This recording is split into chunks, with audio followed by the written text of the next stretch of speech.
The Banquet, Book 3, THAIS, Anatole Francis. When, followed by Paphnutius, THAIS entered the banqueting room, the guests were already, for the most part, assembled and reclining on their couches before the horseshoe table, which was covered with glittering vessels. In the center of the table stood a silver basin, surmounted by 4 figures of satyrs, who poured out from wineskins on the boiled fish a kind of pickle in which they floated. When THAIS appeared, acclamations arose from all sides. Greetings to the sister of the Graces, to the silent Melpomene, who can express all things with her looks. Salutation to the well-beloved of gods and men, to the much-desired, to her who gives suffering and its cure, to the pearl of Racotis, to the rose of Alexandria. She waited impatiently till this torrent of praise had passed, and then said to Cotta, the host, "Lucius, I have brought you a monk of the desert, Paphnutius, the abbot of Antinoe. He is a great saint, whose words burn like fire." Lucius Aurelius Cotta, the prefect of the fleet, rose and replied, "You are welcome, Paphnutius, you who profess the Christian faith. I myself have some respect of a religion that has now become imperial. The divine Constantine has placed your co-religionists in the front rank of the friends of the empire. Latin wisdom ought, in fact, to admit your Christ into our pantheon. It was a maxim of our forefathers that there was something divine in every god. But no more of that. Let us drink and enjoy ourselves while there is yet time." Old Cotta spoke tranquilly. He had just studied a new model for a galley and had finished the 6th book of his history of the Carthaginians. He felt sure he had not lost his day and was satisfied with himself and the gods. "Paphnutius," he added, "you see here several men who are worthy to be loved: Hermodorus, the high priest of Serapis, the philosophers, Dorian, Nicias, and Xenothemis, the poet Callicrates, young Chereas and young Aristobulus, both sons of dear old comrades, and near them Philina and Drosea, who deserve to be praised for their beauty." Nicias embraced Paphnutius and whispered in his ear, "I warned you, brother, that Venus was powerful. It is her gentle force that has brought you here in spite of yourself. Listen, you are a man full of piety, but if you do not confess that she is the mother of the gods, your ruin is certain. Do you know that the old mathematician Melanthes used to say, 'I cannot demonstrate the properties of a triangle without the aid of Venus'?" Dorian, who had for some seconds been looking at the newcomer, suddenly clapped his hands and uttered a cry of surprise. "It is he, friends. His look, his beard, his tunic. It is he himself. I met him at the theatre whilst our THAIS was acting. He was furiously excited and spoke with violence, as I can testify. He is an honest man, but he will abuse us all. His eloquence is terrible. If Marcus is the Plato of the Christians, Paphnutius is the Demosthenes. Epicurus, in his little garden, never heard the like." Philina and Drosea, however, devoured THAIS with their eyes. She wore on her fair hair a wreath of pale violets, each flower of which recalled, in a paler hue, the color of her eyes, so that the flowers looked like softened glances, and the eyes like sparkling flowers. It was the peculiar gift of this woman. On her everything lived, and was soul and harmony. Her robe, which was of mauve spangled with silver, trailed in long folds with a grace that was almost melancholy, and was not relieved by either bracelets or necklaces. The chief charm of her appearance was her beautiful bare arms. The two friends were obliged to admire, in spite of themselves, the robe and headdress of THAIS, though they said nothing to her on the subject. "How beautiful you are," said Philina. "You could not have been more so when you came to Alexandria. Yet my mother, who remembers seeing you then, says there were few women who were worthy to be compared with you." "Who is the new lover you have brought?" asked Drosea. "He has a strange, wild appearance. If there are shepherds of elephants, assuredly he must resemble one." Where did you find such a wild-looking friend, Thais? Was it amongst the troglodytes who live under the earth and are grimy with the smoke of Hades? But Philaena put her finger on Drosea's lips. Hush! The mysteries of love must remain secret, and it is forbidden to know them. For my own part, certainly, I would rather be kissed by the mouth of smoking Etna than by the lips of that man. But our dear Thais, who is beautiful and adorable as the goddesses, should, like the goddesses, grant all requests, and not like us, only those of nice young men. Take care, both of you, replied Thais. He is a mage and an enchanter. He hears words that are whispered and even thoughts. He will tear out your heart while you are asleep and put a sponge in its place, and the next day, when you drink water, you will be choked to death. She watched them grow pale. Then she turned away from them and sat on a couch by the side of Paphnutius. The voice of Cotta, kind but imperious, was suddenly heard above the murmur of conversation. Friends, let each take his place. Slaves, pour out the honeyed wine. Then the host, raising his cup, let us first drink to the divine Constantine and the genius of the empire. The country should be put first of all, even above the gods, for it contains them all. All the guests raised their full cups to their lips. Paphnutius alone did not drink, because Constantine had persecuted the Nicaean faith, and because the country of the Christian is not of this world. Dorian, having drunk, murmured, What is one's country? A flowing river. The shores change, and the waves are incessantly renewed. I know, Dorian, replied the prefect of the fleet, that you care little for the civic virtues, and you think that the sage ought to hold himself aloof from all affairs. I think, on the contrary, that an honest man should desire nothing better than to fill a responsible post in the state. The state is a noble thing. Hermodorus, the high priest of Serapis, spoke next. Dorian has asked, What is one's country? I will reply that the altars of the gods and the tombs of ancestors make one's country. A man is a fellow citizen by association of memories and hopes. Young Aristobulus interrupted Hermodorus. By Castor, I saw a splendid horse today. It belonged to Demophoon. It has a fine head, small jaw, and strong forelegs. It carries its neck high and proud, like a cock. But young Chereas shook his head. It is not such a good horse as you say, Aristobulus. Its hooves are thin, and the pasterns are too low. The animal will soon go lame. They were continuing their dispute when Drosea uttered a piercing shriek. Oh, I nearly swallowed a fishbone as long and much sharper than a stile. Luckily, I was able to get it out of my throat in time. The gods love me. Did you say, Drosea, that the gods loved you? Asked Nicias, smiling. Then they must share the same infirmities as men. Love presupposes unhappiness on the part of whoever suffers from it, and is a proof of weakness. The affection they feel for Drosea is a great proof of the imperfection of the gods.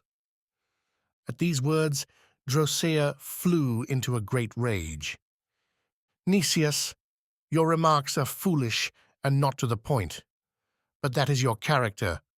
You never understand what is said, and reply in words devoid of sense. Nicias smiled again. Talk away, Drosea. Whatever you say, we are glad every time you open your mouth. Your teeth are so pretty. At that moment, a grave-looking old man, negligently dressed, walking slowly with his head high, entered the room and gazed at the guests quietly. Cotta made a sign to him to take a place by his side on the same couch. Eucrites, he said, you are welcome. Have you composed a new treatise on philosophy this month? That would make, if I calculate correctly, the 92nd that has proceeded from the Nile reed you direct with an Attic hand. Eucrites replied, stroking his silver beard. The nightingale was created to sing, and I was created to praise the immortal gods. Dorian, let us respectfully salute in Eucrites the last of the Stoics. Grave and white, he stands in the midst of us like the image of an ancestor. He is solitary amidst a crowd of men, and the words he utters are not heard. Eucrites, you deceive yourself, Dorian. The philosophy of virtue is not dead. I have numerous disciples in Alexandria, Rome, and Constantinople. Many of the slaves and some of the nephews of Caesar now know how to govern themselves, to live independently, and being unconcerned with all affairs, they enjoy boundless happiness. Many of them have revived in their own person Epictetus and Marcus Aurelius. But if it were true that virtue were forever extinguished upon the earth, in what way would the loss of it affect my happiness, since it did not depend on me whether it existed or perished? Only fools, Dorian, place their happiness out of their own power. I desire nothing that the gods do not wish, and I desire all that they do wish. By that means I render myself like unto them, and share their infallible content. If virtue perishes, I consent that it should perish, and that consent fills me with joy, as the supreme effort of my reason or my courage. In all things my wisdom will copy the divine wisdom, and the copy will be more valuable than the model. It will have cost greater care and more work. Nicias, I understand. You put yourself on the same level as divine providence. But if virtue consists only in effort, Eucrites, and in that intense application by which the disciples of Zeno pretend to render themselves equal to the gods, the frog, which swelled itself out to try and become as big as the ox, accomplished a masterpiece of stoicism. Eucrites, you jest, Nicias, and as usual you excel in ridicule. But if the ox of which you speak is really a god like Apis, or like that subterranean ox whose high priest I see here, and if the frog, being wisely inspired, succeed in equaling it, would it not be, in fact, more virtuous than the ox? And could you refrain from admiring such a courageous little animal?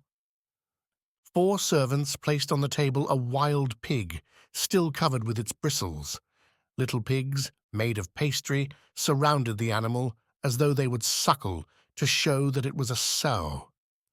Xenothemis, turning towards the monk, said, Friends, a guest has come hither to join us, the illustrious Paphnutius, who leads such an extraordinary life of solitude, is our unexpected guest. Cotta, you may even add, Xenothemis, that the place of honor is due to him, because he came without being invited. Xenothemis, therefore we ought, my dear Lucius, to make him the more welcome, and strive to do that which would be most agreeable to him. Now it is certain that such a man cares less for the perfumes of meat than for the perfumes of fine thoughts. We shall doubtless please him by discussing the doctrine he professes, which is that of Jesus crucified. For my own part, I shall the more willingly discuss this doctrine because it keenly interests me on account of the number and the diversity of the allegories it contains. If one may guess at the spirit by the letter, it is filled with truths, and I consider that the Christian books abound in divine revelations. But I should not, Paphnutius, grant equal merit to the Jewish books. They were inspired not, as it was said, by the Spirit of God, but by an evil genius. Iave, who dictated them, was one of those spirits who people the lower air and cause the greater part of the evils from which we suffer, but he surpassed all the others in ignorance and ferocity. On the contrary, the serpent with golden wings, which twined its azure coils round the tree of knowledge, was made up of light and love. A combat between these two powers, the one of light and the other of darkness, was, therefore, inevitable. It occurred soon after the creation of the world. God had hardly begun to rest after his labors. Adam and Eve, the first man and the first woman, lived happy and naked in the Garden of Eden, when Eve conceived, to their misfortune, the design of governing them and all the generations which Eve already bore in her splendid loins. As he possessed neither the compass nor the lyre, and was equally ignorant of the science which commands and the art which persuades, he frightened these two poor children by hideous apparitions, capricious threats, and thunderbolts. Adam and Eve, feeling his shadow upon them, pressed closer to one another, and their love waxed stronger in fear. The serpent took pity on them and determined to instruct them, in order that, possessing knowledge, they might no longer be misled by lies. Such an undertaking required extreme prudence, and the frailty of the first human couple rendered it almost hopeless. The well-intentioned demon essayed it, however. Without the knowledge of Iave, who pretended to see everything, but in reality was not very sharp-sighted, he approached these two beings, and charmed their eyes by the splendor of his coat and the brilliancy of his wings. Then he interested their minds by forming before them, with his body, definite figures, such as the circle, the ellipse, and the spiral, the wonderful properties of which have since been recognized by the Greeks. Adam meditated on these figures more than Eve did, but when the serpent began to speak and taught the most sublime truths, those which cannot be demonstrated, he found that Adam, being made of red earth, was of too dull a nature to understand these subtle distinctions, but that Eve, on the contrary, being more tender and more sensitive, was easily impressed. Therefore he conversed with her alone, in the absence of her husband, in order to initiate her first. Dorian, permit me, Xenothemis, to interrupt you. I speedily recognized in the myth you have explained to us an episode in the war of Pallas Athene against the giants. Iava much resembles Typhoon, and Pallas is represented by the Athenians with a serpent at her side. But what you have said causes me considerable doubt as to the intelligence or good faith of the serpent of whom you have spoken. If he had really possessed knowledge, would he have entrusted it to a woman's little head, which was incapable of containing it? I should rather consider that he was like Iava, ignorant and a liar, and that he chose Eve because she was easily seduced, and he imagined that Adam would have more intelligence and perception. Xenothemis. Learn, Dorian, that it is not by perception and intelligence, but by sensibility, that the highest and purest truths are reached. That is why women, who generally are less reflective but more sensitive than men, rise more easily to the knowledge of things divine. In them is the gift of prophecy, and it is not without reason that Apollo Cythereides and Jesus of Nazareth are sometimes represented clad, like women, in flowing robes. The initiator was therefore wise, whatever you may say to the contrary, Dorian, in bestowing light, not on the duller Adam, but on Eve, who was whiter than milk or the stars. She freely listened to him and allowed herself to be led to the tree of knowledge, the branches of which rose to heaven, and which was bathed with the divine spirit as with a dew. This tree was covered with leaves which spoke all the languages of future races of men, and their united voices formed a perfect harmony. Its abundant fruit gave to the initiated who tasted it the knowledge of metals, stones, and plants, and also of physical and moral laws. But this fruit was like fire, and those who feared suffering and death did not dare to put it to their lips.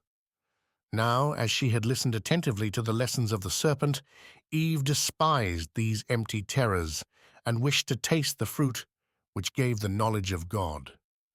But, as she loved Adam and did not wish him to be inferior to her, she took him by the hand and led him to the wonderful tree.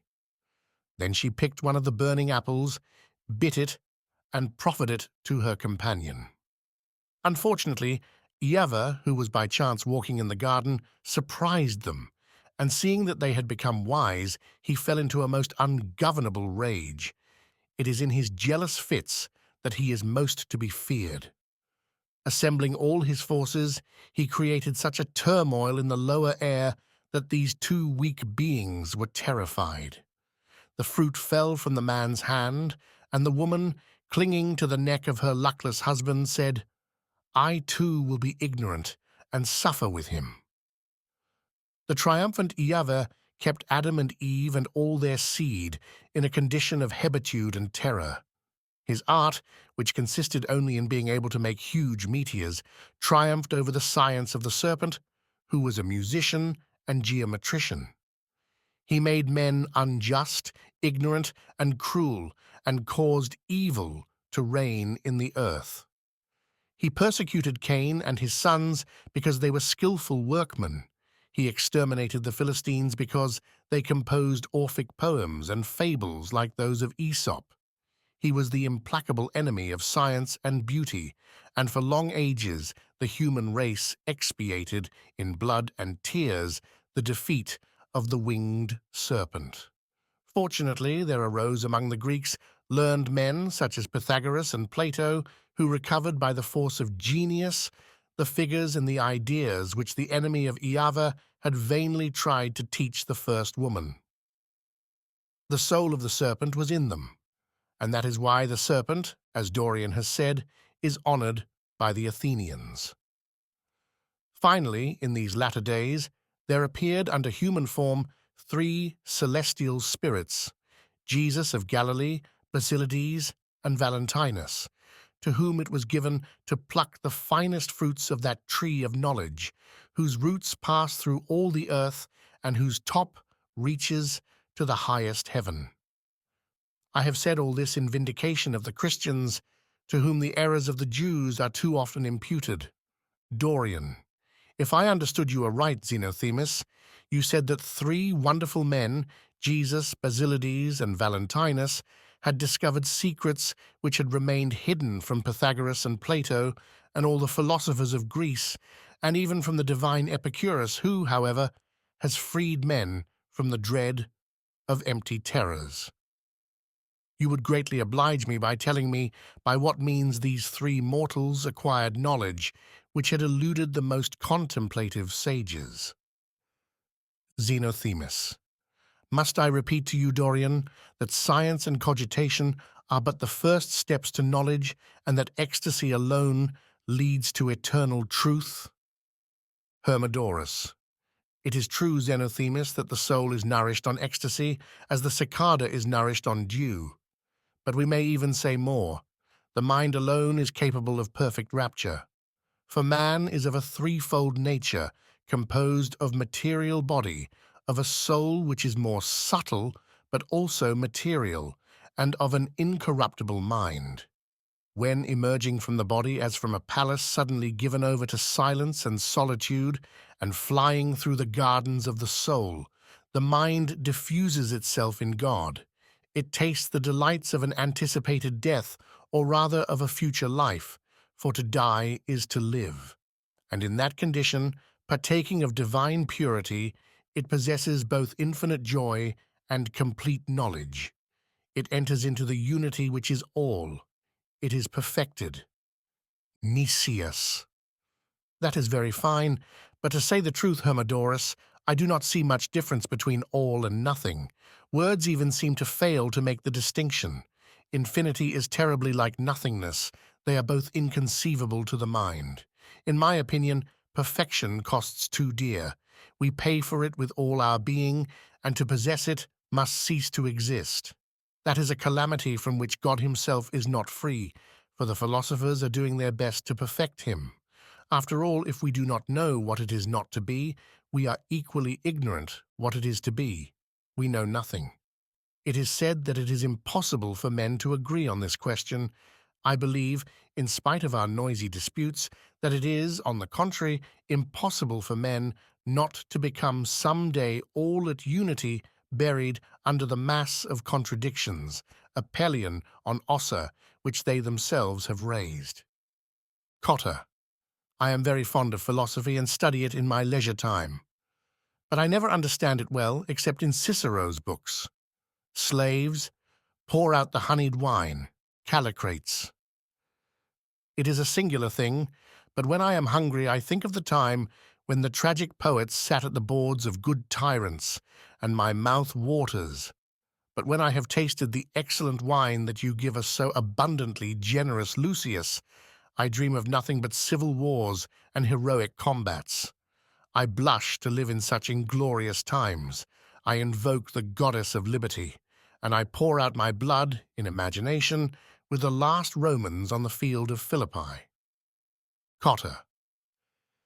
In the days of the decline of the Republic, my ancestors died with Brutus for liberty, but there is reason to suspect that what the Roman people called liberty was only in reality the right to govern themselves. I do not deny that liberty is the greatest boon a nation can have, but the longer I live, the more I am persuaded that only a strong government can bestow it on the citizens.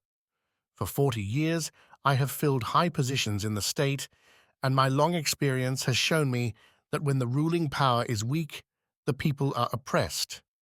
Those, therefore, who, like the great majority of rhetoricians, try to weaken the government, commit an abominable crime. An autocrat who governs by his single will may sometimes cause most deplorable results, but if he governs by popular consent, there is no remedy possible. Before the majesty of the Roman arms had bestowed peace upon all the world, the only nations which were happy were those which were ruled over by intelligent despots. Hermodorus.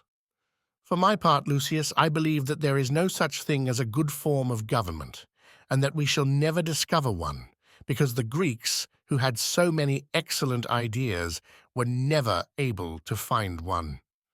In that respect, therefore, all hope of ultimate success is taken from us. Unmistakable signs show that the world is about to fall into ignorance and barbarism. It has been our lot, Lucius, to witness terrible events. Of all the mental satisfactions which intelligence, learning, and virtue can give, all that remains is the cruel pleasure of watching ourselves die. Cotta. It is true that the rapacity of the people and the boldness of the barbarians are threatening evils, but with a good fleet, a good army, and plenty of money. Hermodorus. What is the use of deceiving ourselves? The dying empire will become an easy prey to the barbarians.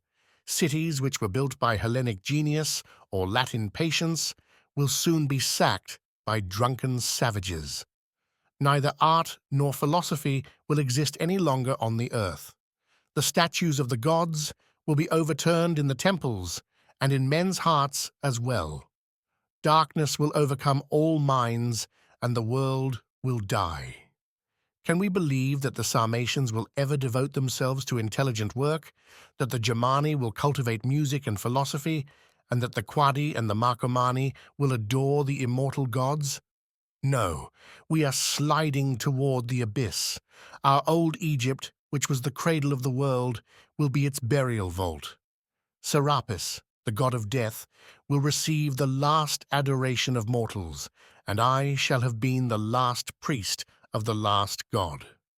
At this moment a strange figure raised the tapestry, and the guests saw before them a little hunchback, whose bald skull rose in a point. He was clad, in the Asiatic fashion, in a blue tunic, and wore round his legs, like the barbarians, red breeches, spangled with gold stars. On seeing him, Paphnutius recognized Marcus the Arian, and fearing lest a thunderbolt should fall from heaven, he covered his head with his arms and grew pale with fright. At this banquet of the demons, neither the blasphemies of the pagans nor the horrible errors of the philosophers had had any effect on him, but the mere presence of the heretic quenched his courage. He would have fled, but his eyes met those of THAIS, and he felt at once strengthened. He read in her soul that she, who was predestined to become a saint, already protected him.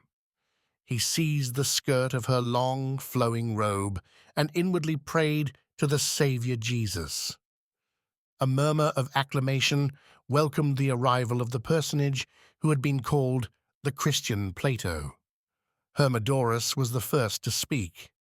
"Most illustrious Marcus, we rejoice to see you amongst us, and it may be said that you come at the right moment. We know nothing of the Christian doctrine beyond what is publicly taught. Now, It is certain that a philosopher like you cannot think as the vulgar think, and we are curious to know your opinion of the principal mysteries of the religion you profess. Our dear friend Xenothamis, who, as you know, is always hunting for symbolic meanings, just now questioned the illustrious Paphnutius concerning the Jewish books. But Paphnutius made no reply, and we should not be surprised at that, as our guest has made a vow of silence, and God has sealed his tongue in the desert. But you, Marcus, who have spoken at the Christian synods and even at the councils of the divine Constantine, can, if you wish, satisfy our curiosity by revealing to us the philosophic truths which are wrapped up in the Christian fables. Is not the first of these truths the existence of an only God, in whom, for my part, I fervently believe? Marcus. Yes, venerable brethren, I believe in an only God, not begotten, the only eternal, the origin of all things. Nicias. We know, Marcus, that your God created the world.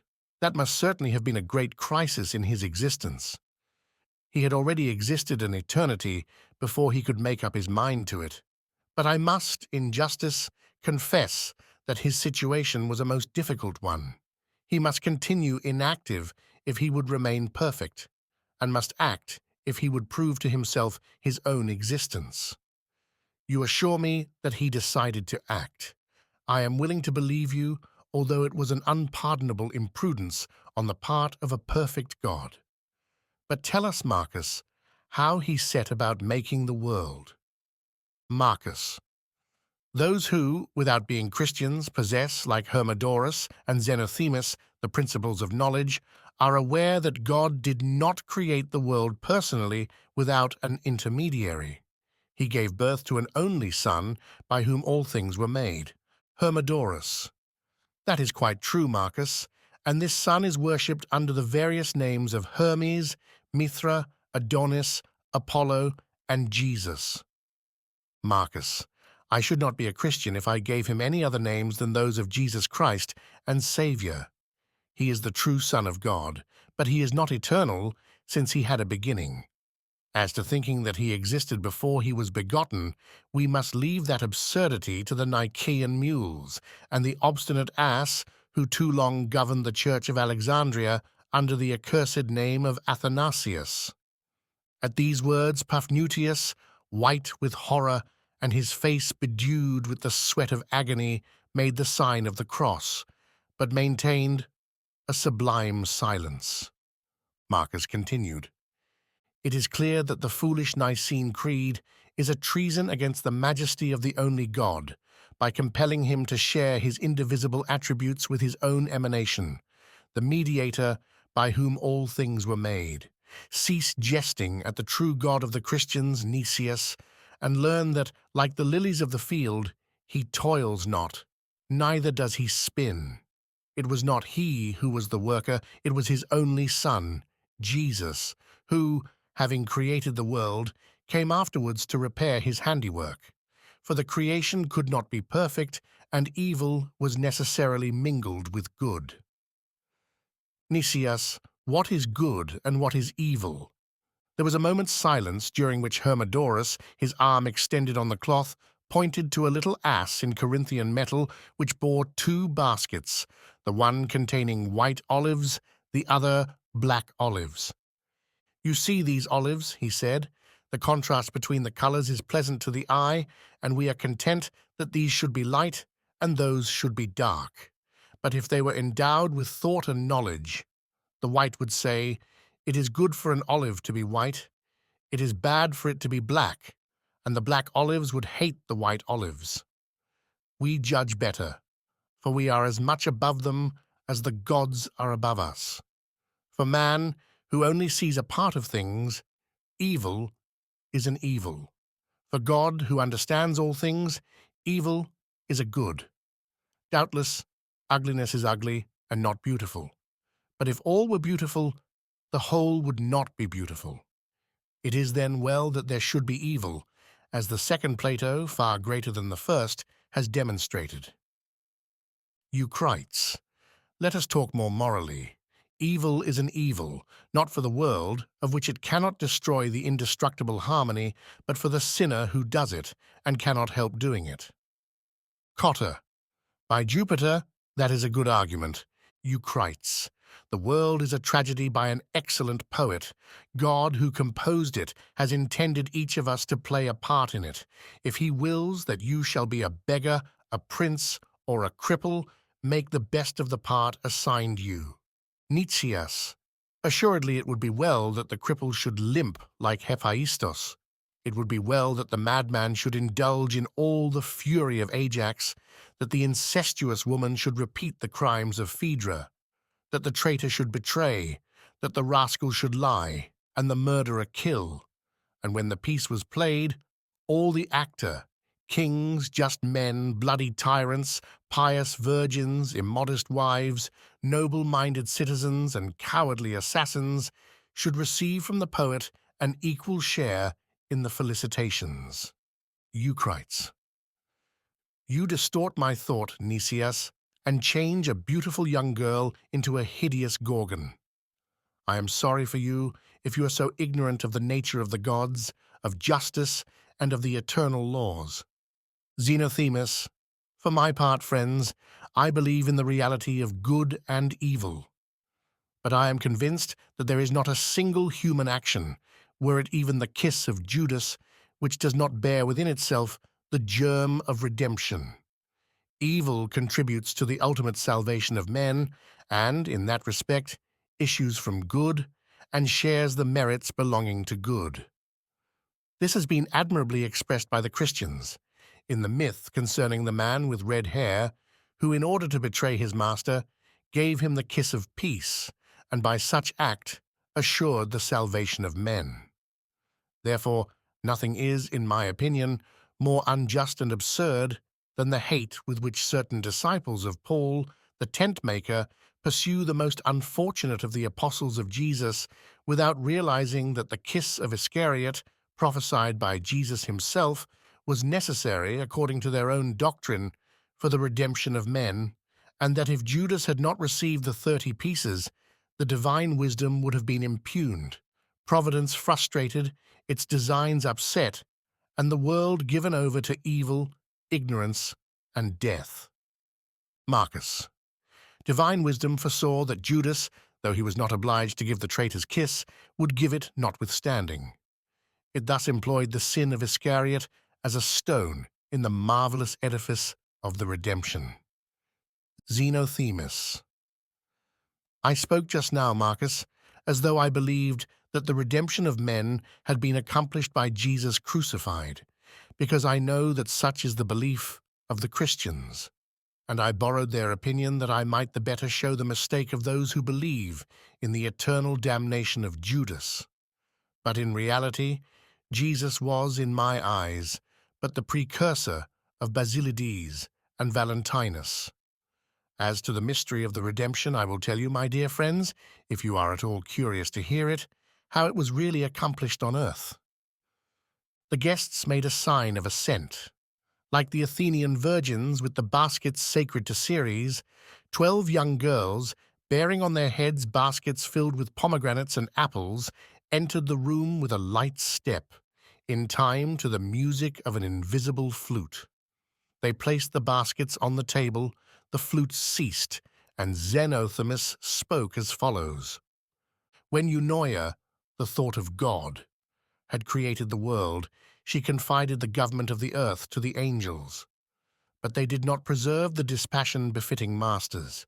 Seeing that the daughters of men were fair, they surprised them in the evening by the well side, and united themselves to them. From these unions sprang a turbulent race, who covered the earth with injustice and cruelty, and the dust of the roads drank up the blood of the innocent. The sight of this caused Eunoia infinite grief. "See what I've done," she sighed, leaning towards the world. "My poor children are plunged in misery, and by my fault. Their suffering is my crime, and I will expiate it. God himself, who only thinks through me, would be powerless to restore them to their pristine purity. That which is done, and the creation will remain forever imperfect. But at least I will not forsake my creatures. If I cannot make them happy, like me, I can make myself unhappy, like them. Since I committed the mistake of giving them bodies which dishonor them, I will myself assume a body like unto theirs, and will go and live amongst them. Having thus spoken, Eunoia descended to the earth, and was incarnate in the breast of a woman of Argos. She was born small and feeble, and received the name of Helen. She submitted to all the labors of this life, but soon grew in grace and beauty, and became the most desired of women, as she had determined, in order that her mortal body might be tried by the most supreme defilements. An inert prey to lascivious and violent men, she suffered rape and adultery in expiation of all the adulteries, all the violences, all the iniquities, and caused by her beauty the ruin of nations, that God might pardon the sins of the universe.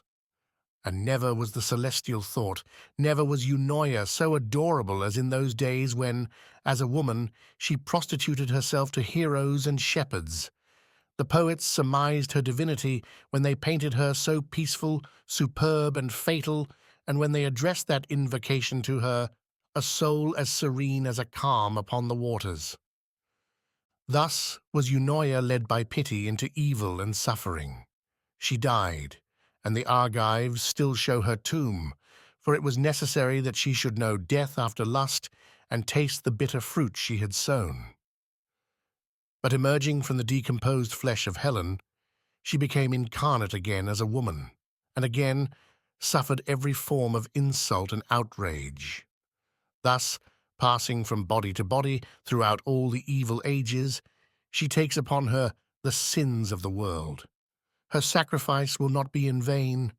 Joined to us by the bonds of the flesh, loving us and weeping with us, she will effect her redemption and ours, and will carry us, clinging to her white breast, into the peace of the regained paradise. Hermodorus. This myth was not unknown to me. I remembered having heard that, in one of her metamorphoses, the divine Helen lived with the magician Simon, in the reign of the Emperor Tiberius. I thought, however, that her perdition was involuntary, and that she was dragged down by the angels in their fall. Xenothemis. It is true, Hermodorus, that men who were not properly initiated in the mysteries have imagined that the sad Eunoia was not a party to her own downfall. But if it were, as they assert, Eunoia would not be the expiating courtesan, the victim covered with stains of all sorts, the bread steeped in the wine of our shame, the pleasant offering, the meritorious sacrifice, the holocaust, the smoke of which rises to God. If they were not voluntary, there would be no merit in her sins. Callicrates.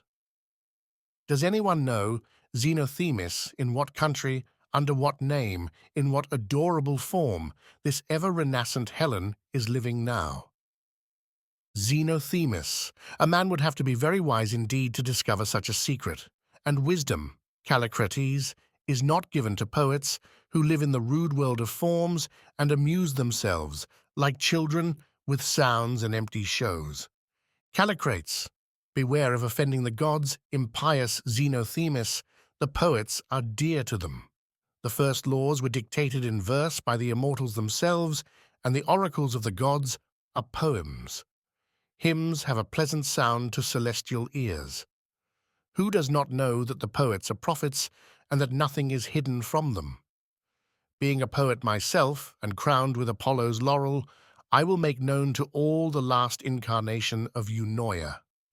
The eternal Helen is close to us. She is looking at us, and we are looking at her. You see that woman reclining on the cushions of her couch, so beautiful and so contemplative, whose eyes shed tears, and whose lips abound with kisses. It is she. Lovely as in the time of Priam and the halcyon days of Asia, Eunoia is now called THAIS, Philaena. What do you say, Callicrates? Our dear Thais knew Paris, Menelaus, and the Achaeans who fought before Ilion. Was the Trojan horse big, Thais? Aristobulus. Who speaks of a horse? I have drunk like a Thracian, cried Chaereas, and he rolled under the table. Callicrates, raising his cup, cried, If we drink like desperate men, we die unavenged. Old Cotta was asleep, and his bald head nodded slowly above his broad shoulders. For some time past, Dorian had seemed to be greatly excited under his philosophic cloak. He reeled up to the couch of Thais. Thais, I love you, although it is unseemly in me to love a woman. Thais, why did you not love me before? Dorian, because I had not supped. Thais, but I, my poor friend, have drunk nothing but water. Therefore you must excuse me if I do not love you. Dorian did not wait to hear more, but made towards Drosea, who had made a sign to him in order to get him away from her friend. Xenothemis took the place he had left and gave Thais a kiss on the mouth. Thais, I thought you more virtuous. Xenothemis, I am perfect, and the perfect are subject to no laws. Thais, but are you not afraid of sullying your soul in a woman's arms? Xenothemis, the body may yield to lust without the soul being concerned. Thais, go away. I wish to be loved with body and soul. All these philosophers are old goats. The lamps died out one by one. The pale rays of dawn, which entered between the openings of the hangings, shone on the livid faces and swollen eyes of the guests. Aristobulus was sleeping soundly by the side of Chaereas, and, in his dreams, devoting all his grooms to the ravens. Xenothemis pressed in his arms the yielding Philaena. Dorian poured on the naked bosom of Drosea drops of wine, which rolled like rubies on the white breast, which was shaking with laughter. And the philosopher tried to catch these drops with his lips as they rolled on the slippery flesh. Eucrites rose, and placing his arm on the shoulder of Nicias, led him to the end of the hall. Friend, he said, smiling, if you can still think at all, of what are you thinking? I think that the love of women is like a garden of Adonis. What do you mean by that? Do you not know, Eucrites, that women make little gardens on the terraces in which they plant boughs in clay pots in honor of the lover of Venus? These boughs flourish a little time and then fade. What does that signify, Nicias? That it is foolish to attach importance to that which fades? If beauty is but a shadow, desire is but a lightning flash. What madness it is, then, to desire beauty! Is it not rational, on the contrary, that that which passes should go with that which does not endure, and that the lightning should devour the gliding shadow?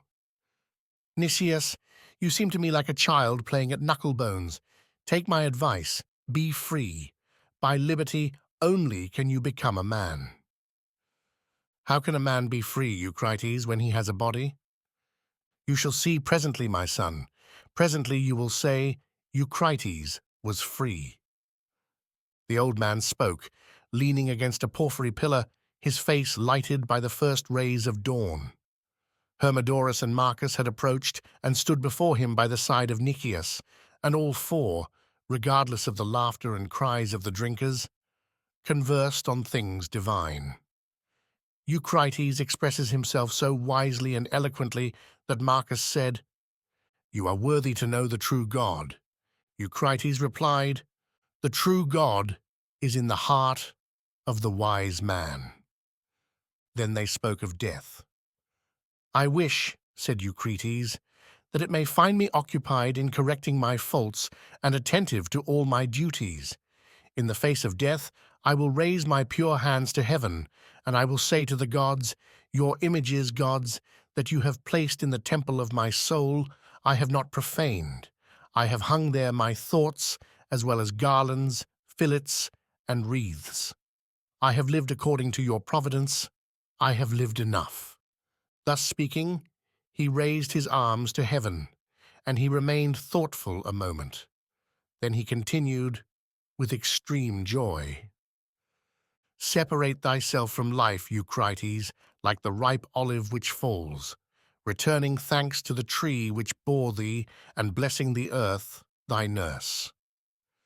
At these words, drawing from the folds of his robe a naked dagger, he plunged it into his breast. Those who listened to him sprang forward to seize his hand, but the steel point had already penetrated the heart of the sage. Eucrites had already entered into his rest. Hermodorus and Nixias bore the pale and bleeding body to one of the couches, amidst the shrill shrieks of the women, the grunts of the guests disturbed in their sleep, and the heavy breathing of the couples hidden in the shadow of the tapestry. Cotta, an old soldier who slept lightly, woke, approached the corpse, examined the wound, and cried, "Call Aristaeus, my physician." Nicias shook his head. "Eucrites is no more," he said. "He wished to die as others wish to love. He has, like all of us, obeyed his inexpressible desire, and lo, now he is like unto the gods, who desire nothing." Cotta struck his forehead. "Die! To want to die when he might still serve the state! What nonsense!" Paphnutius and Thais remained motionless and mute, side by side, their souls overflowing with disgust, horror, and hope. Suddenly the monk seized the hand of the actress, and stepping over the drunkards who had fallen close to the lascivious couples, and treading in the wine and blood spilt upon the floor, he led her out of the house. The sun had risen over the city.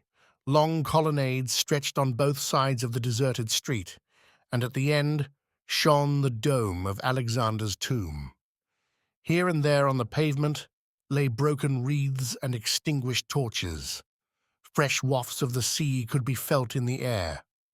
Paphnutius, with a look of disgust, tore off his rich robe and trampled the fragments under his feet. "Thou hast heard them, my Thais," he cried. "They have spat forth every sort of folly and abomination. They dragged the divine creator of all things down the Gemines, of the devils of hell, impudently denied the existence of good and evil, blasphemed Jesus, and exalted Judas. And the most infamous of all, the jackal of darkness, the stinking beast, the Aryan full of corruption and death, opened his mouth like a yawning sepulchre. My Thais, thou hast seen these filthy snails crawling towards thee and defiling thee with their sticky sweat. Thou hast seen others, like brutes, sleeping under the heels of their slaves. Thou hast seen them coupling like beasts on the carpet they had fouled with their vomit. Thou hast seen a foolish old man shed a blood yet viler than the wine which flowed at his debauch, and at the end of the orgy throw himself in the face of the unforeseen Christ. Praise be to God. Thou hast seen error and recognized how hideous it was.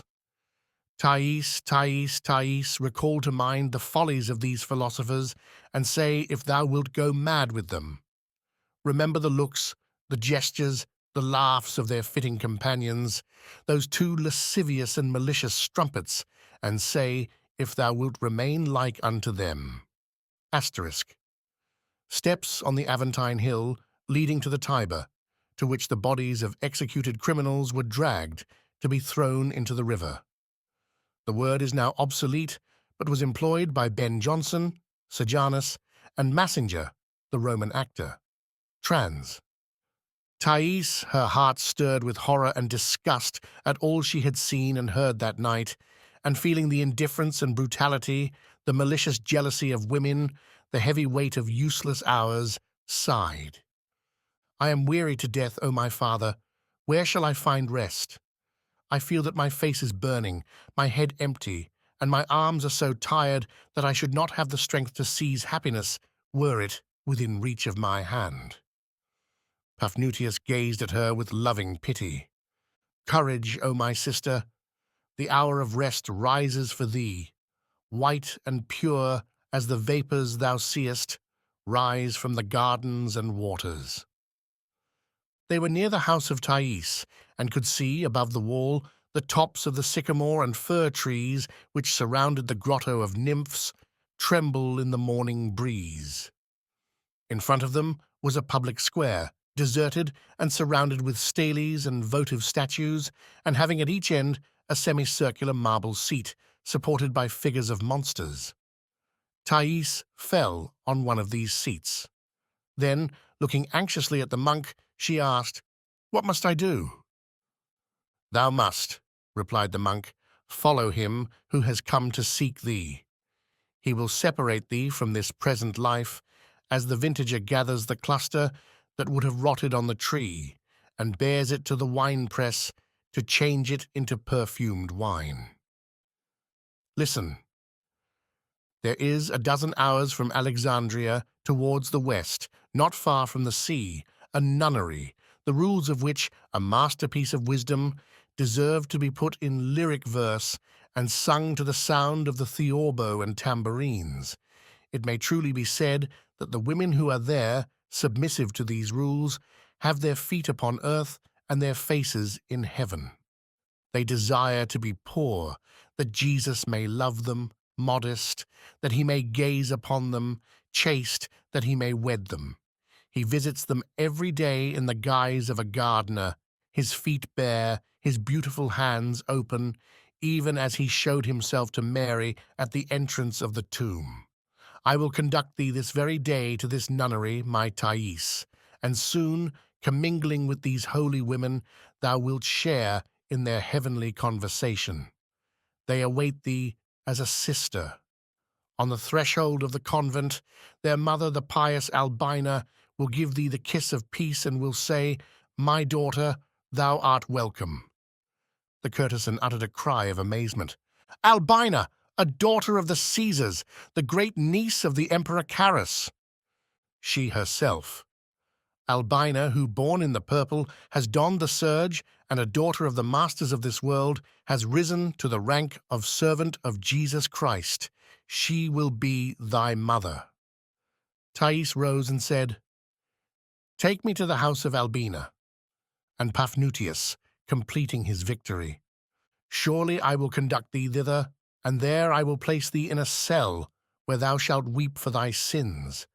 For it is not fitting that thou shouldst mingle with the daughters of Albina until thou art cleansed from thy sins.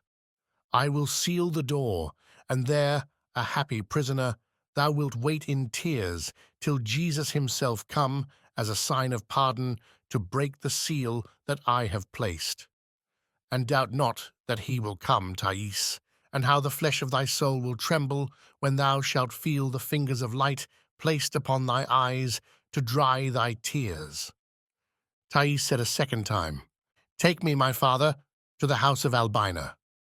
His heart filled with joy, Paphnutius gazed around him and tasted, almost without fear, the pleasure of contemplating the works of creation. His eyes drank in with joy God's light, and unknown breezes fanned his cheeks. Suddenly, seeing at one of the corners of the public square the little door which led to Thais's house, and remembering that the trees, whose foliage he had been admiring, shaded the courtesan's garden, he thought of all the impurities which there sullied the air, today so light and pure, and his soul was so grieved that bitter tears sprang to his eyes. "Thais," he said, "we must fly without looking back. But we must not leave behind us the instruments, the witnesses, the accomplices of thy past crimes, those heavy hangings, those beds, carpets, perfume censers, and lamps, which would proclaim thy infamy. Dost thou wish that, animated by the demons, and carried by the evil spirit that is in them, those accursed belongings should pursue thee even to the desert? It is but too true that there are tables which bring ruin, seats which serve as the instruments of devils, which act, speak, strike the ground, and pass through the air. Let all perish which has seen thy shame. Hasten, Thais, and whilst the city is yet asleep, order thy slaves to make, in the center of this place, a pile, upon which we will burn all the abominable riches thy dwelling contains." Thais consented. "Do as you will, my father," she said. "I know that spirits often dwell in inanimate objects. At night some articles of furniture talk, either by giving knocks at regular intervals or by emitting little flashes of light as signals, and even more. Have you remarked, my father, At the entrance to the grotto of nymphs, on the right, a statue of a naked woman about to bathe. One day I saw, with my own eyes, that statue turn its head like a living person and then return to its ordinary attitude. I was terrified. Nicias, to whom I related this prodigy, laughed at me. Yet there must be some magic in that statue, for it inspired with violent desires a certain Dalmatian, who was insensible to my beauty. It is certain that I have lived amongst enchanted things, and that I was exposed to the greatest perils, for men have been strangled by the embraces of a bronze statue. Yet it would be a pity to destroy valuable works made with rare skill, and to burn my carpets and tapestry would be a great loss. The beautiful colors of some of them are truly wonderful, and they cost much money to those who gave them to me. I also possess cups, statues, and pictures of great price. I do not think they ought to perish, but you know what is necessary. Do as you will, my father." Thus saying, she followed the monk to the little door at which so many garlands and wreaths had been hung, and when it was opened, she told the porter to call together all the slaves in the house. 4 Indians who were employed in the kitchen were the first to appear. They were all 4 yellow men, and each had but one eye. It had cost Thais much trouble and given her amusement to get together these 4 slaves of the same race, and all afflicted with the same infirmity. When they attended at table, they excited the curiosity of the guests, and Thais made them relate the story of their lives. These 4 waited in silence. Their assistants followed them. Then came the stablemen, the huntsmen, the litter-bearers, and the running footmen with muscles like iron, 2 gardeners hirsute as Priapus, 6 ferocious-looking Negroes, 3 Greek slaves, 1 a grammarian, another a poet, and the 3rd a singer. They all stood, ranged in order on the public square, and were presently joined by the negresses, curious, suspicious, rolling big round eyes, and each with a huge mouth slit to her earrings. Lastly, adjusting their veils and languidly dragging their feet, which were shackled with light gold chains, appeared 6 sulky-looking, beautiful white slave girls.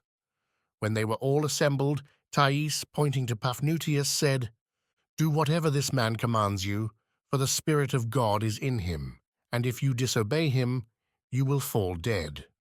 For she had heard, and really believed, that the earth would open and swallow up in flames and smoke any impious wretch whom a saint of the desert struck with his staff. Paphnutius sent away the women and the Greek men slaves, and said to the others, "Bring wood to the middle of this place, make a huge fire, and throw into it pell-mell all that there is in the house and grotto." They were astonished, and stood motionless, looking at their mistress, and they still stood inactive and silent, and pressed against each other, elbow to elbow, suspecting that the order was a joke. "Obey," said the monk. Several of them were Christians. They understood the command, and went to the house to fetch wood and torches. The others were not indisposed to imitate them, for being poor, they hated riches, and had a natural instinct for destruction. Whilst they were building the pile, Paphnutius said to Thais, "I thought at one time of fetching the treasurer of one of the churches of Alexandria, if there still remain one worthy of the name of church, and that is not defiled by the Aryan beasts, and giving him thy goods, woman, that he might distribute them to widows, and change the proceeds of crime into the treasure of justice. But such a thought did not come from God, and I cast it from me, for assuredly it would be a great offense to the well-beloved of Jesus Christ to offer them the spoils of thy lust. Thais, all that thou hast touched must be devoured by the fire, even to its very soul. Thanks be to heaven, these tunics and veils, which have seen kisses more innumerable than the waves of the sea, will only feel now the lips and tongues of the flames. Hasten, slaves, more wood, More links and torches, and thou, woman, return to thy house, strip thyself of thy shameful robes, and ask of the most humble of thy slaves, as an undeserving favour, the tunic that she puts on when she scrubs the floors. Thais obeyed. Whilst the Indians knelt down and blew the embers, the Negroes threw on the pile coffers of ivory, ebony, or cedar, which broke open and let out wreaths, garlands, and necklaces. The smoke rose in a dark column, as in the holocausts of the old religion. Then the fire, which had been smouldering, burst out suddenly with a roar as of some monstrous animal, and the almost invisible flames began to devour their valuable prey. The slaves worked more eagerly. They joyfully dragged out rich carpets, veils embroidered with silver and flowered tapestry. They staggered under the weight of tables, couches, thick cushions, and beds with gold nails. 3 strong Ethiopians came hugging the coloured statues of the nymphs, one of which had been loved as though it were a mortal, and they looked like huge apes carrying off women. And when the beautiful naked forms fell from the arms of these monsters and were broken on the stones, a deep groan was heard. At that moment, Thais appeared, her hair unloosed and streaming over her shoulders, barefooted and clad in a clumsy, coarse garment which seemed redolent with divine voluptuousness merely from having touched her body. Behind her came a gardener, carrying, half hidden in his long beard, an ivory eros. She made a sign to the man to stop, and approaching Paphnutius, showed him the little god. "My father," she asked, "should this also be thrown into the flames?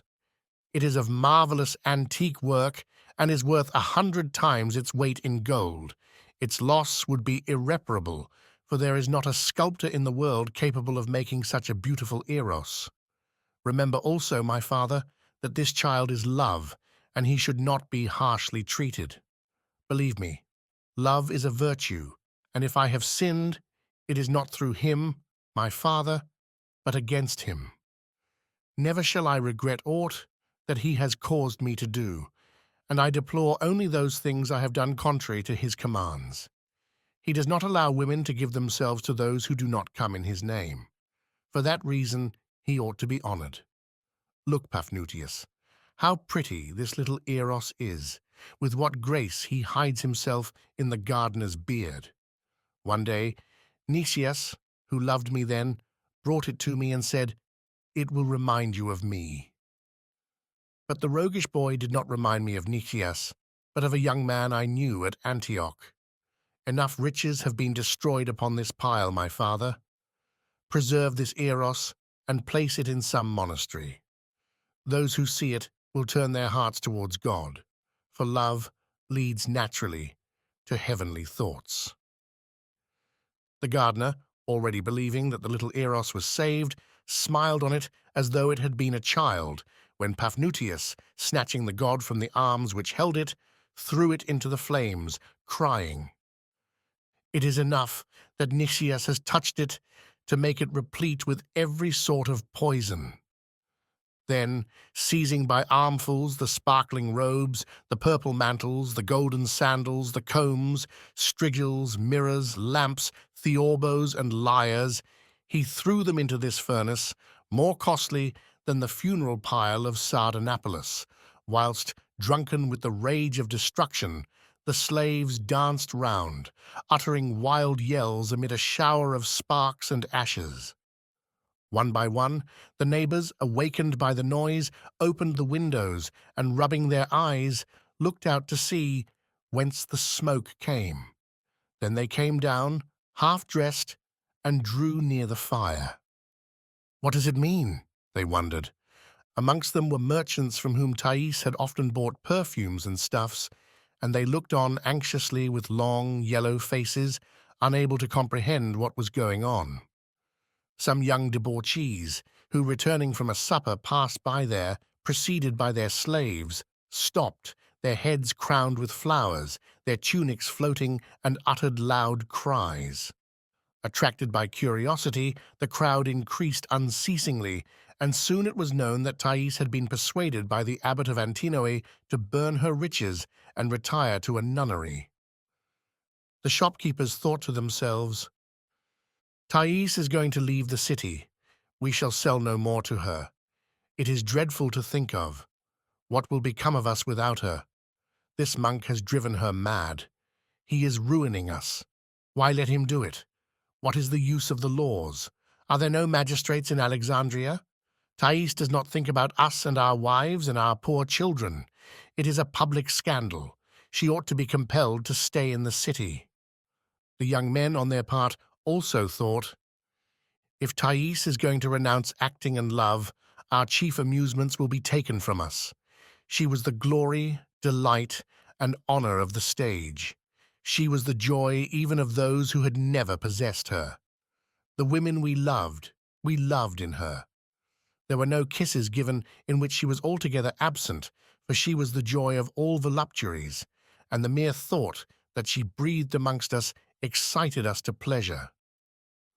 Thus thought the young men, and one of them, named Cerons, who had held her in his arms, cried out upon the abduction and blasphemed against Christ.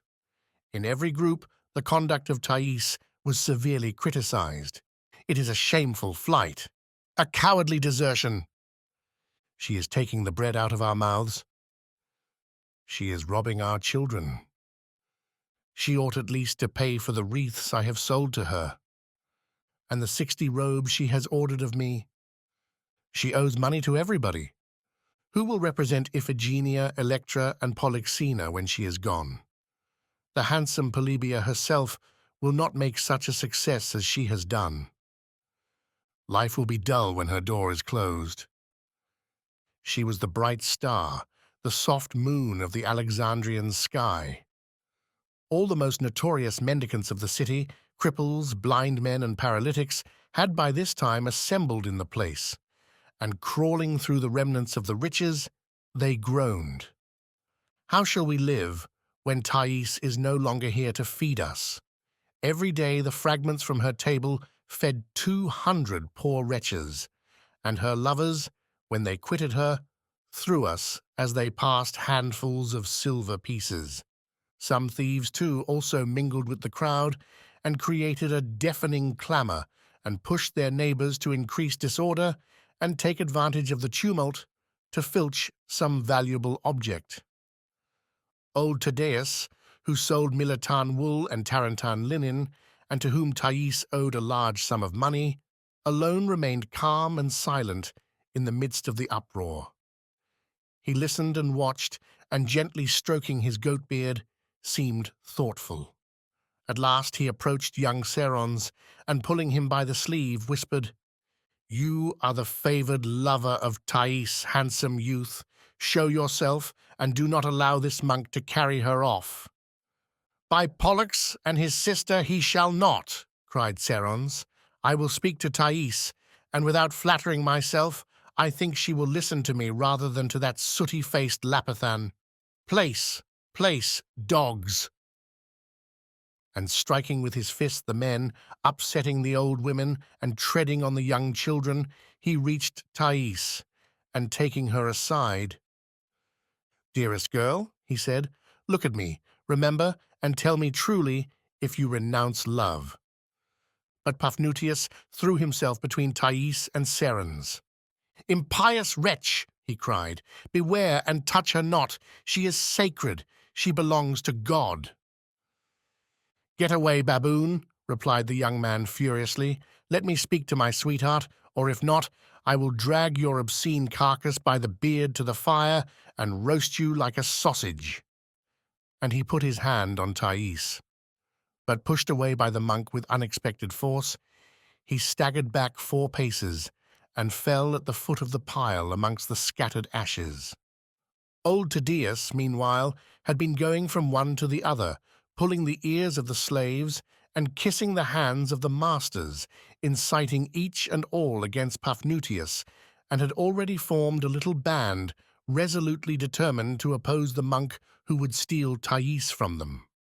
Cerons rose, his face black, his hair singed and choking with smoke and rage.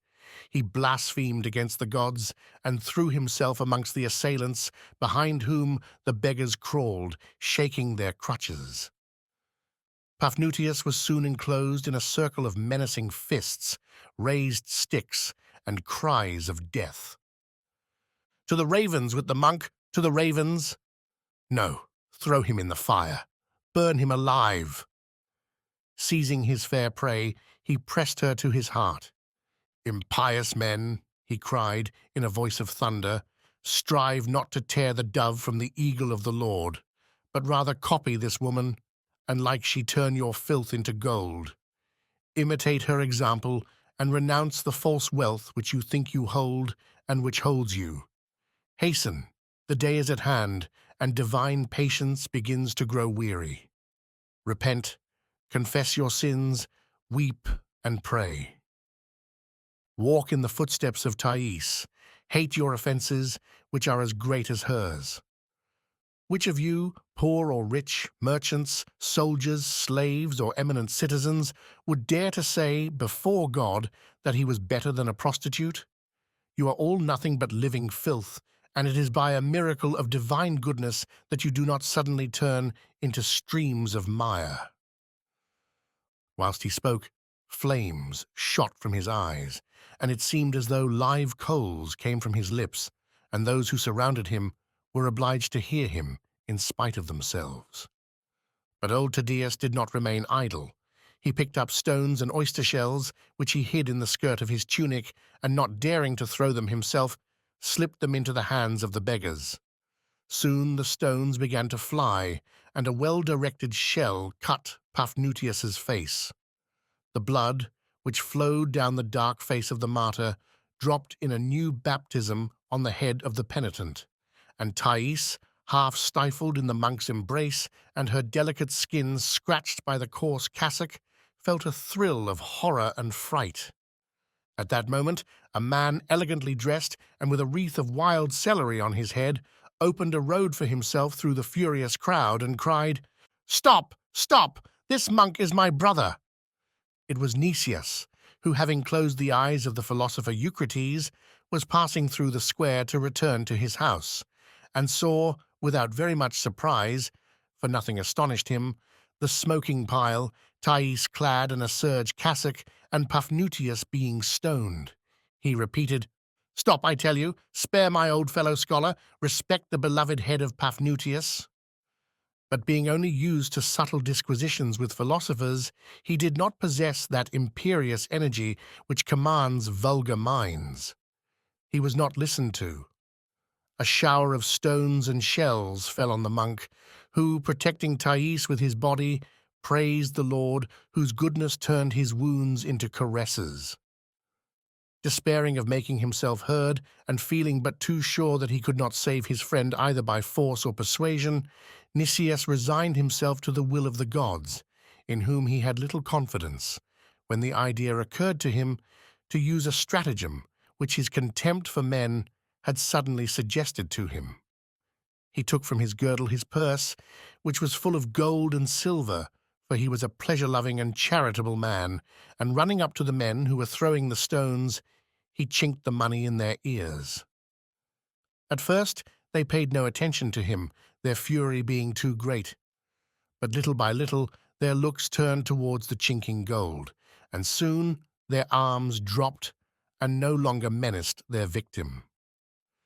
Seeing that he had attracted their eyes and minds, Nicias opened his purse and threw some pieces of gold and silver amongst the crowd. The more greedy of them stooped to pick it up. The philosopher, pleased at his first success, adroitly threw deniers and drachmas here and there. At the sound of the pieces of money rattling on the pavement, the persecutors of Paphnutius threw themselves on the ground. Beggars, slaves, and tradespeople scrambled after the money, whilst, grouped round Cherons, the patricians watched the struggle and laughed heartily. Cerens himself quite forgot his wrath. His friends encouraged the rivals, chose competitors, and made bets, and urged on the miserable wretches as they would have done fighting dogs. A cripple without legs having succeeded in seizing a drachma, the applause was frenetic. The young men themselves began to throw money, and nothing was to be seen in the square but a multitude of backs, rising and falling like waves of the sea under a shower of coins. Paphnutius was forgotten. Nicias ran up to him, covered him with his cloak, and dragged him and Thais into by-streets where they were safe from pursuit. They ran for some time in silence, and when they thought they were out of reach of their enemies, they ceased running, and Nicias said, in a tone of raillery in which a little sadness was mingled, "It is finished, then. Pluto ravishes Proserpine, and Thais will follow my fierce-looking friend whithersoever he will lead her." "It is true, Nicias," replied Thais, "that I am tired of living with men like you, smiling, perfumed, kindly egoists. I am weary of all I know, and I am, therefore, going to seek the unknown. I have experienced joy that was not joy, and here is a man who teaches me that sorrow is true joy. I believe him, for he knows the truth." "And I, sweetheart," replied Nicias, smiling, "I know the truths. He knows but one, I know them all.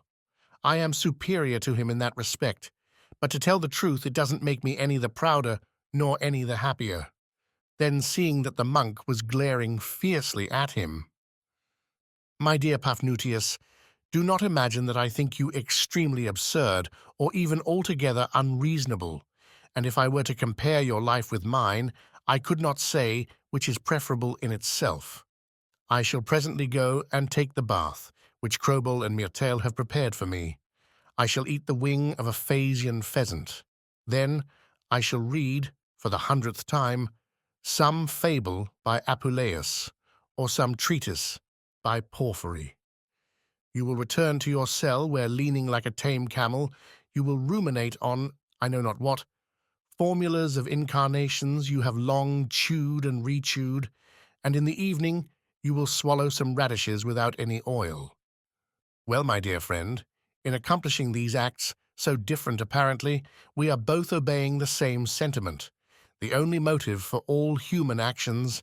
We are both seeking our own pleasure and striving to attain the same end, happiness, the impossible happiness.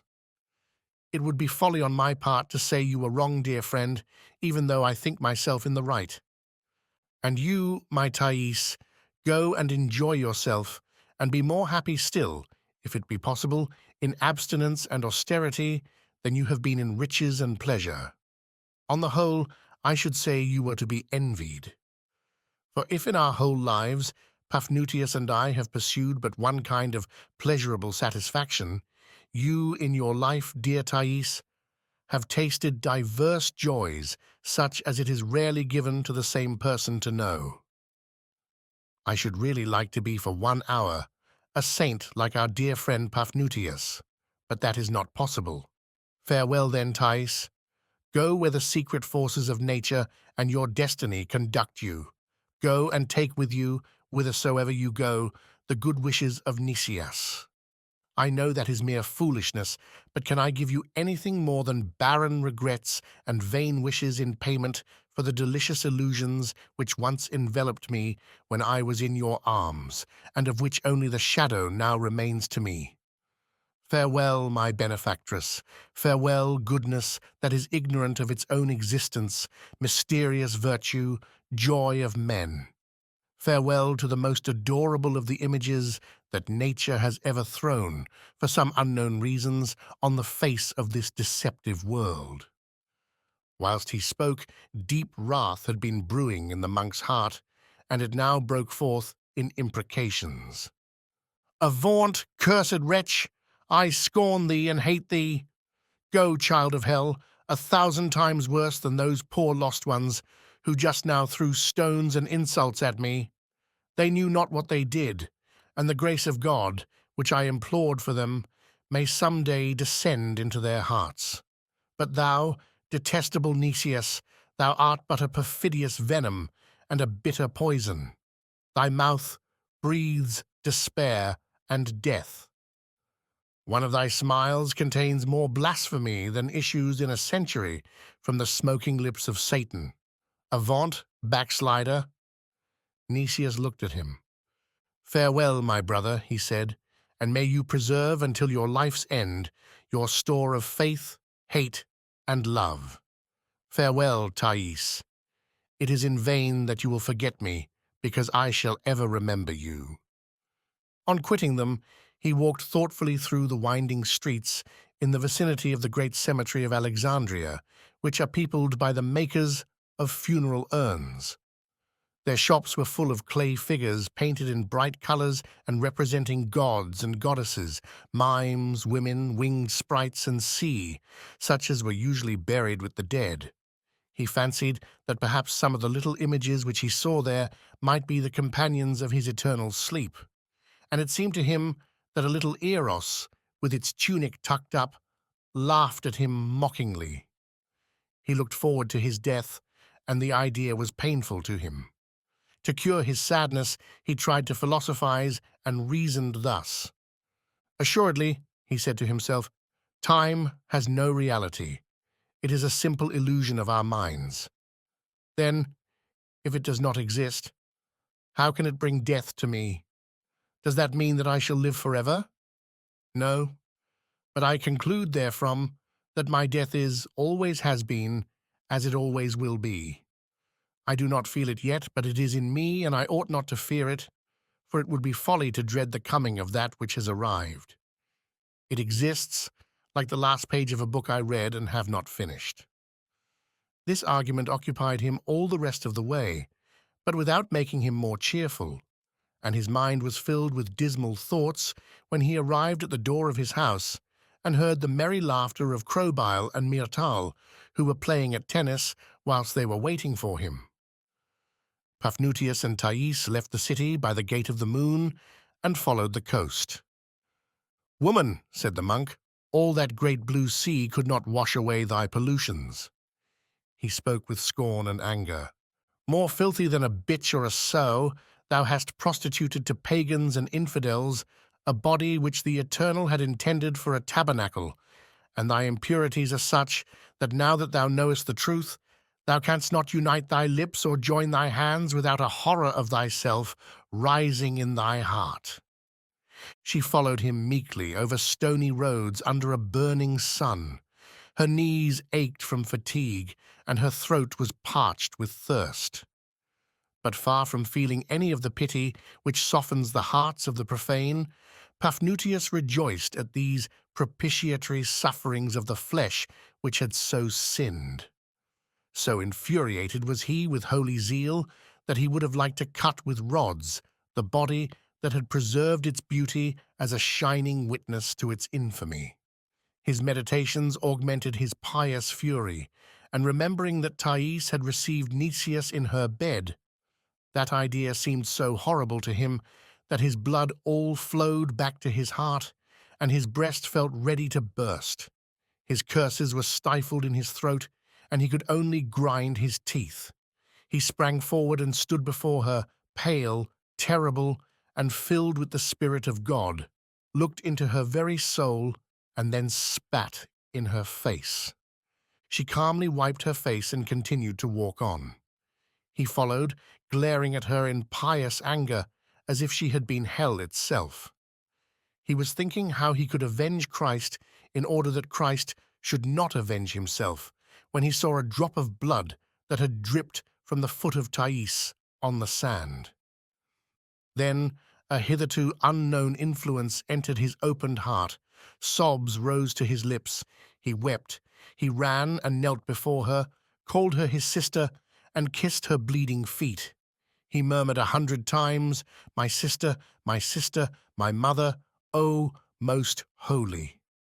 He prayed, "Angels of heaven, receive carefully this drop of blood, and bear it before the throne of the Lord. And may a miraculous anemone blossom on the sand, sprinkled with the blood of Thais, that those who see the flower may recover purity of heart and feeling. O holy, holy, most holy Thais!" As he prayed and prophesied thus, a lad passed on an ass. Paphnutius ordered him to descend, seated Thais on the ass, and led it by the bridle. Towards evening, they came to a canal shaded by fine trees. He tied the ass to the trunk of a date palm, and sitting on a mossy stone, he shared with Thais a loaf, which they ate with salt and hyssop. They drank fresh water in their hands and talked of things eternal. She said, "I have never drunk water so pure nor breathed an air so light, and I feel that God floats in the breezes that pass. Look, it is the evening, O my sister. The blue shadows of night cover the hills. But soon thou wilt see shining in the dawn the tabernacles of light.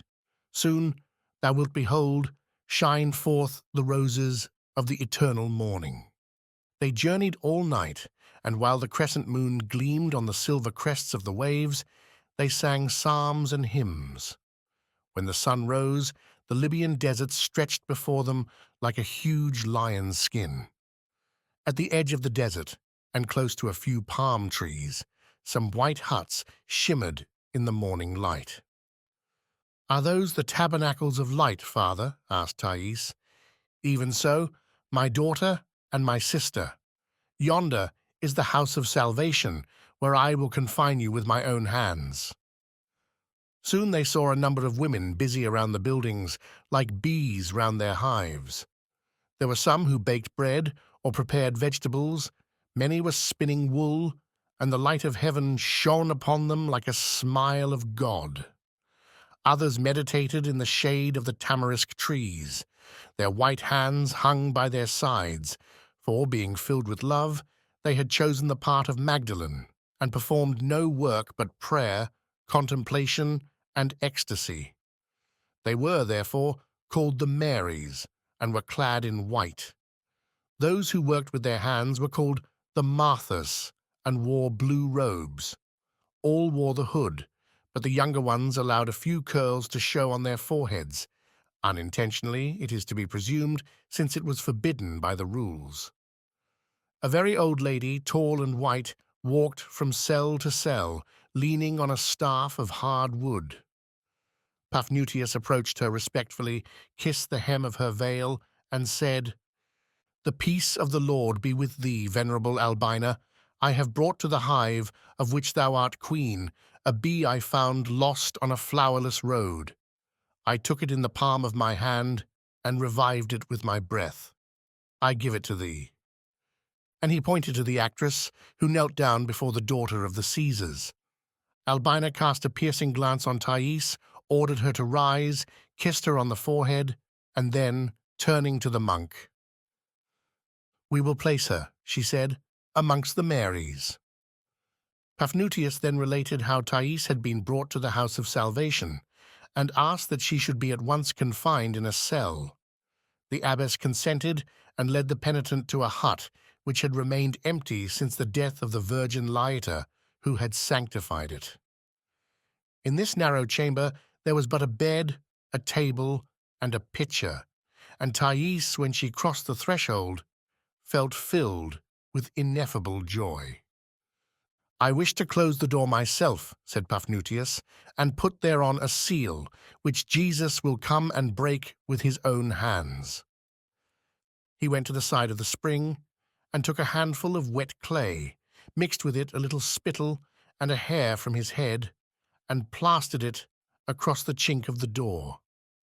Then, approaching the window, near which Thais stood peaceful and happy, he fell on his knees and praised the Lord 3 times. "How beautiful are the feet of her who walketh in the paths of righteousness! How beautiful are her feet, and how resplendent her face!" He rose, lowered his hood over his eyes, and walked away slowly. Albina called one of her virgins. "My daughter," she said, "take to Thais those things which are needful for her, bread, water, and a flute with 3 holes."